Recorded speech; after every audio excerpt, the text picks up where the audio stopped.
Bagheera Beats.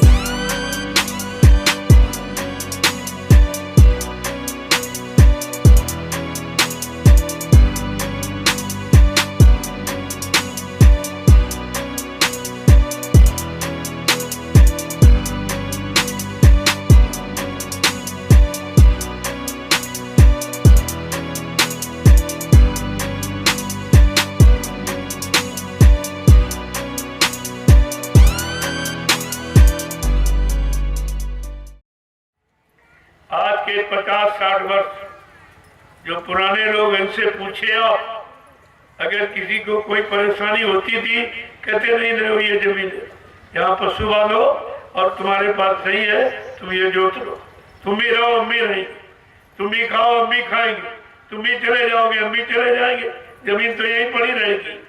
लेकिन ये सीख अब ये पढ़े लिखे लोगों में खत्म हो गई। बिना पढ़े लिखे लोग थे, उनमें ये भाव था, पारस्परिक प्रेम प्यार मोहब्बत था, वो एक दूसरे को जीना जिलाना जानते थे कि मैं भी जीऊं ये भी जी। लेकिन अब वो चीज खत्म हो गई, क्योंकि ये जो शिक्षा आई है, ये शिक्षा ने तुम्हारा विनाश कर दिया। सारी मानवता इंसानियत प्रेम प्यार मोहब्बत सेवा दया सदाचार परमात्मा की यादगार को एकदम समेट के फेंक दिया और माँ बहन बेटी बहू की पहचान खत्म कर दी। अब बचा क्या तुम्हारे पास? इनको ये भी नहीं मालूम है कि स्त्री सृष्टि की केंद्र बिंदु है। अगर केंद्र बिंदु डिसबैलेंस हो जाएगा, बिगड़ जाएगा, तो सब यानी मतलब डामाडोल हो जाए, कुछ नहीं बचेगा। और आपने इतिहास पढ़ा कि त्रेता का विनाश केवल एक नारी सीता के कारण हुआ। अगर सीता का अपहरण न किया गया होता तो विनाश नहीं होता। और द्वापर का इतिहास एक नारी द्रौपदी के कारण विनाश हुआ। उसको अगर भरी सभा में नंगा किया जाने का प्रयास न किया गया हो तो विनाश नहीं होता। तो तुम्हारे पास तो विनाश का इतिहास है। आज कितनी बहु बेटियों को सरेआम नंगा किया जाए, कितनों का अपहरण हो रहा। तो आपने कभी विचार किया कि कलयुग का कितना भारी महाभारत और कितना भारी राम रावण संग्राम होगा? कभी आपने बैठ कर सोचा? ये कुछ नहीं। और कहते हम पढ़े लिखे। मैंने लोगों से पूछा कि भाई तुम पढ़े लिखे हो कि लिखे पढ़े हो? कहते ये आप क्या कह रहे हैं? अरे भाई मैं पूछ रहा हूँ कि आप पढ़े लिखे हो कि लिखे पढ़े हो? का बात नहीं समझी। हमने कहा तुमने पढ़ के कुछ लिखा है? तुमने कोई अनुभव समाज को दिया है? कोई दिशा आपने समाज के लिए दी है? कोई सच्चा रास्ता समाज के लिए बनाया? जो ऋषि मुनि बना गए उसी को रटते हो, पढ़ते हो और उसी में अहंकार करते हो कि हम बहुत जानते। तुम्हारा उसमें है ही क्या? वो तो दूसरे का अनुभव एक्सपीरियंस, उनका मतलब है जिन्होंने किया, उन्होंने पाया और उन्होंने लिख दिया। और तुम केवल पढ़ने वाले और बांटने वाले और लोगों को सुनाने वाले हो, तुम करने वाले तो हो नहीं। जब करोगे नहीं तो तुमको अनुभव क्या होगा? अनुभव ज्ञान की जननी है। कभी पढ़ा बैठकर, अनुभव ज्ञान की जननी और ज्ञान करने का विषय। जब करोगे वो तुम्हारा ज्ञान होगा, जो पढ़ोगे वो दूसरे का ज्ञान है। इसलिए दूसरे के ज्ञान को अपना ज्ञान समझते हो और तुम्हारी समझ में कुछ नहीं आता। जैसे उदाहरण के लिए किसी की पासबुक आपको मिल गई, रास्ते में पड़ी थी और उसमें लिखा 10 लाख रुपए, तो क्या 10 लाख रुपए तुम्हारी जेब में आ जाएगा? वो पर्ची डाले घूमे हो, कहो मेरे पास 10 लाख रुपए 10 लाख रुपए, तो तुम्हारे नहीं और न तुम्हें वो मिलेंगे। वो तुम्हारी व्यवस्था नहीं है, वो किसी और की व्यवस्था है। ठीक इसी तरह से जैसे 4 वेद 6 7 18 पुराण 19 उपनिषद और 36 ऋचाएं, ये है धर्म चर्चा जो कागज पर लिखी गई। और 4 वेद 6 7 18 पुराणों को अगर गधे पर ला दिया जाए तो क्या गधे को कोई विद्वान कहेगा? गधे को विद्वान माना जाएगा? तो फिर तुम अगर रट भी लो तो क्या तुम विद्वान माने जाओगे या किसी को अपनी विद्वता का लाभ दिखा सकते हो, दे सकते हो? यही सबसे बड़ी अज्ञानता। इसी अज्ञानता को दूर करने के लिए संत महापुरुष है। और उन्होंने कहा कि मेरे यहाँ बिना पढ़ा पढ़ जाता है और पढ़ा लिखा बह जाता है। जो तमाम कागजी अक्षरों को समेट के ले आया, दूसरों को याद करके रख के, वो संत मत में टिक नहीं पाएगा, क्योंकि संत मत करनी का विषय और वो है कथनी। कथनी और करनी में यही फर्क है। संत मत कहता है करनी करो मार मन डालो, इंद्रिय भोग विसारो, इतना काम करो तुम अब की, फिर आगे की सतगुरु जानी। कहा इतना काम जो शरीर इंद्रियों से आपने बिगाड़ किया है, ये तुमको सुधारना पड़ेगा, आगे सतगुरु तुम्हारी मदद कर देगा। तो इतना काम तो भी आपने जो बिगाड़ा वो नहीं सुधार कर पा रहे। ये समाज को किसने मारा, देश को किसने बिगाड़ा, धर्म को किसने बिगाड़ा, मानवता इंसानियत किसने बिगाड़ी, परमात्मा की आज्ञा किसने बिगाड़ी, माँ बहन बेटी की परख पहचान किसने बिगाड़ी, और तुम्हारा खान पान किसने बिगाड़ा? इतना बिगाड़ हुआ है। इस बिगाड़ को तुम इतनी जल्दी नहीं बढ़ा पाओगे, नहीं ठीक कर पाओगे, और यही हमें आपको करना है। महापुरुष कहते हैं मैं सारी देश दुनिया को के बिगाड़ को ठीक करूंगा। कितना बड़ा वादा है कि मैं सारी सृष्टि को शाकाहारी बनाऊंगा और सबकी जीवात्मा को जगाऊंगा, परमात्मा से मिलाऊंगा और अपने नाम जहाज पर बैठा कर इन जीवात्माओं को इनके घर पहुंचाऊंगा। क्या ये कोई छोटा मोटा वादा या इस वादे की कोई पूर्ति कर सकता? ऐसा कोई सृष्टि में नजर आ रहा है? आपको इस पर विचार करना चाहिए। सत्संग का मतलब है सुनना नहीं, सत्य संग, सत्य का संग करो, साथ करो, अपने जीवन में उतारो, तब तो आप सत्संगी हो गए होते। तभी आपसे कहा गया था कि अभी सत्संगी बनाए जा रहे, और तुमने कहा नहीं नहीं स्वामी जी हमारे जिले मित्र, तहसील मित्र, ब्लॉक मित्र, गांव मित्र। अच्छा का अच्छा बच्चा, इतने सत्संगी हो गए। और एक छोटी सी परीक्षा ली गई तो एक भी सत्संगी नहीं दिखाई, पता नहीं कहाँ चले गए। एक भी सत्संगी होता तो गुरु दरबार में जरूर टिकता, गुरु चरण शरण को पकड़ के रहता। तो सत्संगी कौन निकला? अभी एक भी सब सत्संगी, सब केवल बातें करते सत्संग, दूसरों को सुनाने के लिए, अपने मन को नहीं सुनाते, अपने मन को नहीं समझाते, दूसरों को सुना। अरे दूसरा सुन मिलेगा तो तुम्हारा कौन भला हो जाएगा? तुम्हारा भला और बुरा तुम्हारे करने कराने से होगा। इसलिए संत मत करनी पर विश्वास करता है और कहता तुम अपनी करनी सुधारो। जब तुम्हारी करनी सुधर जाएगी तो तुमको सब सुधरे दिखाई देंगे, सब सच्चे अच्छे आपको दिखाई देंगे, लेकिन तुम अपने को कभी झांक के देखते नहीं। यही तो जब वो विवेकानंद जी अपने गुरु रामकृष्ण परमहंस के पास गए तो उन्होंने सिखाया पढ़ाया, विवेकानंद को एकदम मतलब कुछ कर दिया। फिर कहा ये तो थ्योरिकल, ये थ्योरी मैंने पढ़ाई, जाओ प्रैक्टिकल करो तब तुमको सच्चा ज्ञान। कहते कहाँ जाऊं? कहा ये जगत प्रयोगशाला है, जाओ ये प्रैक्टिकल संसार देखो। तो बेचारे चले गए।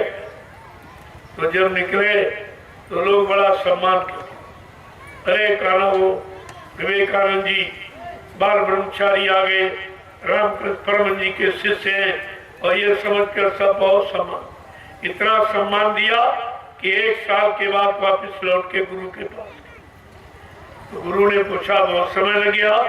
अरे कहा लोगों ने बहुत सम्मान किया। कहा तुम्हारा सम्मान? कहा पर तुमको किसने देखा था? क्या तुमको देखा? उन्होंने तुमको देखा कि हो कि नहीं हो? ये बिना देखे का झूठा सम्मान तो उसी में फंस गया। तो कहा अच्छा अच्छा अच्छा, अब की बार मैं जब भेजूं तो वैसे जाओ। दोबारा कहा, एक लड़की को बुलाया 18-20 साल की, कहा जा इसको साथ में लेकर। अब देख करके कांपने लगे कि लोग हमें क्या कहेंगे।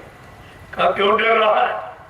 तो इससे डरता है यही ब्रह्मचर्य का परिचय देगी, यही कहेगी तू है कि नहीं, तू असली है कि नकली है। अरे स्त्री से पुरुष की पहचान और पुरुष से स्त्री की पहचान होती।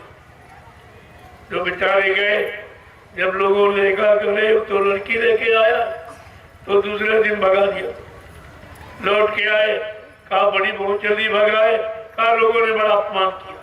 कहा क्या कुछ देखा था? कहा देखा तो कुछ नहीं। कहा ये झूठा अपमान, वो झूठा सम्मान था जिसमें तू फंस गया, और झूठा अपमान है, तू इससे डर गया। कहा जरा फिर तीसरी, कहा ये तेरी मतलब त्रैमासिक परीक्षा, अब अर्धवार्षिक हो। कहा जा इस लड़की के साथ सोना और इसी साथ रहना और एक थाली में भोजन करना, ये और अपराध हो। और बेचारे डर रहे कि अब तो लोग मारने लगेंगे आजादी। जब ये गए, अब गुरु का आदेश है, गुरु किस लिए तुम्हें पका रहा है, पक्का कर रहा है, तुम उसे क्या जानो? दुनिया थोड़ी तुम्हें पक्का करेगी और दुनिया तुम्हारा सुधार थोड़ी करेगी। लेकिन गए बेचारे डरते डरते। लोगों ने देखा रे खाओ एक ही साथ सोता, एक साथ रहता, मार उसको भगा फेंक, तो मार पीट के भगा दिया। फिर आए तो रोने लगे कि वे महाराज दुनिया ने तो बहुत मारा। कहा तो कह रहा दुनिया बहुत सम्मान करती। देखिए दुनिया को जानती और जो नहीं जानती तो उससे डर रहा। ये दुनिया है, ये तुमको नहीं जीने देगी। तो अगर दुनिया को देख के चलेगा तो कभी सफलता नहीं प्राप्त कर सकता। तू गुरु को देख के चल, गुरु क्या कह रहे हैं, तुम्हें क्या बनाना चाहते हैं, तुझसे क्या जाने। कहने का मतलब ये है, जब लौट के आए तब उन्होंने एक थीसिस लिखी। एक थीसिस तो पूछा रामकृष्ण परमहंस ने, अरे भाई इतने दिन तुम रहा है, तूने तरह तरह के अनुभव किए, जरा बता इसमें सच्चा क्या? तो उन्होंने लिखा और सोचा कि गुरु हमारा ये पूरी कहानी हमारी थोड़ी पड़ेगा। उन्होंने मेन हेडिंग लिख दी कि please see yourself then told other person, कृपया अपने आप को देखो तब दूसरे को कुछ कहो, हो सकता तुम उससे कहीं ज्यादा खराब हो। कहा अपने आप को देखो। जीवन का असली सच्ची निरपरख अपनी पहचान। जब अपनी पहचान करने लगोगे तो तुम सबको पहचानो, सबको। लेकिन तुम ये काम करते नहीं। तुम्हें जो दो आंखें मिली हैं ये दूसरे को देखने के लिए, ये अपने को कभी देखती नहीं। अब आंख सबको देखती है, अगर आंख में काजल लगा दिया जाए तो आंख देख पाएगी। अपने में लगे काजल को आंख नहीं देख पा रही और सबको देख रही। उसके लिए एक शीशे की जरूरत पड़ती। शीशा एक पाक साफ वस्तु है। इसी तरह तुमको देखने के लिए गुरु एक दर्पण है, गुरु एक शीशा है। जब तुम उसके सामने जाते हो तो सब देख ले। तुम्हारे सिर पे हाथ रखते हैं, जैसे डॉक्टर आरा लगा के सब देख लेता, ऐसे सिर पर हाथ रखते ही ये सब पता चल जाता है तुमने क्या क्या किया है और क्या क्या करके आए। फिर तुम्हारी पर दया की जाती, धीरे धीरे धीरे धीरे तुम्हें दया से साफ किया जाता, मजबूत किया जाता। तो इसमें देर लगती, ऐसे तो ही कोई जादू कर दिया। इसलिए समझना चाहिए, जब सत्संग में आओ तो हमेशा बच्चों को बड़ी चौकसी से कि वचन हमारे बच्चे बचाने के लिए कहे जा रहे, और हम सुनेंगे नहीं तो हम बचेंगे कैसे? अगर आप सुनते रहते होते जो 60 साल आपको मथुरा में सुनाया गया, तो आप सारी शंकाओं से बच जाते। तुम्हें कोई हटा नहीं सकता। गुरु की शरण से और गुरु से हटाने वाला कोई पैदा नहीं हुआ जो तुमको हटा देता। लेकिन तुम्हारे पास कोई वचन नहीं, इस काम सुनते उस काम से निकाल दो।